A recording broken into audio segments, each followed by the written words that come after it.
guys, today I'm going to talk to you about the building blocks we use to read and write music. Whether you are listening to classical music, pop, R&B, rap or dubstep, all music is made out of the same basic building blocks, pitch and rhythm.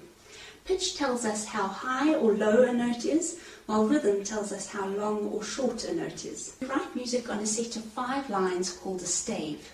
We can place a note, which is a little circle, on any line or in any space. The lower the note is on the stave, the lower the sound. The higher the note is on the stave, the higher the sound. If we look at an instrument like the piano, we can see we've got many notes, 88 to be exact. If we look at our stave, we can see that we can only write 9 notes, 5 on the lines and 4 in the spaces. For this reason, we use a clef sign to show that our notes fall into a particular range. The treble clef sign tells us that the notes on this stave fall into the higher range, while the bass clef sign tells us that the notes on this stave fall in the lower range. The rhythm of music is shown by the shape of the note. Notes can be written as little circles, open circles with lines, coloured in circles with lines, or coloured in circles with lines and little tails. Each of these differently shaped notes has a different time value or duration. This note is called a semibreve and has a duration of 4 beats. This is a minim, which has a duration of 2 beats. This is a crotchet, which has a duration of just 1 beat. And this is a quaver, which has the value of half a beat. The beat is a constant pulse which divides our music into equal units of time, like a ticking clock or a metronome.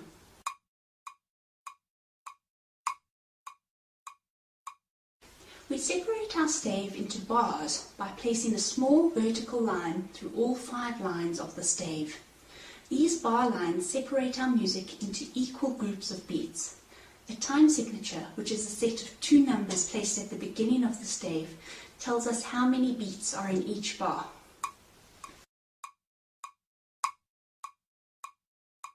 Let's look at how these different signs and symbols work together to create a piece of music. We'll use the classic song Somewhere Over the Rainbow to illustrate this. The first thing we need is a stave to write our music on. Somewhere Over the Rainbow is sung by a female singer who has a high voice. We will need to show that we are using the higher musical range by using a treble clef. This song is in 4/4 time. This means that there are 4 beats in each bar. We can now fit the rhythm of this song over the beats.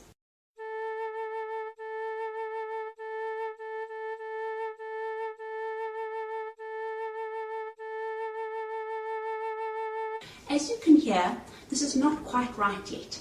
The notes are lasting for the correct amount of time, but they all have the same pitch. If we move these notes higher and lower on the stave, we are able to show the different pitches that create the melody of the song.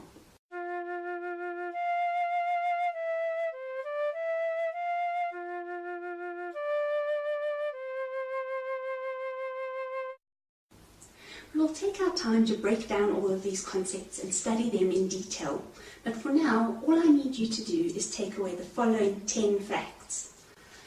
Pitch and rhythm are the 2 main building blocks of music. All music is written on a stave, which is a set of 5 lines. Pitch tells us how high or low a note is. Pitch is shown by the position of the note head on the stave. Rhythm tells us how long or short a note is. Rhythm is shown to us by the shape of the note. The treble clef tells us that we are playing notes in the higher range. The bass clef tells us that we are playing notes in the lower range. Bar lines divide music into equal numbers of beats. The time signature tells us how many beats are in each bar.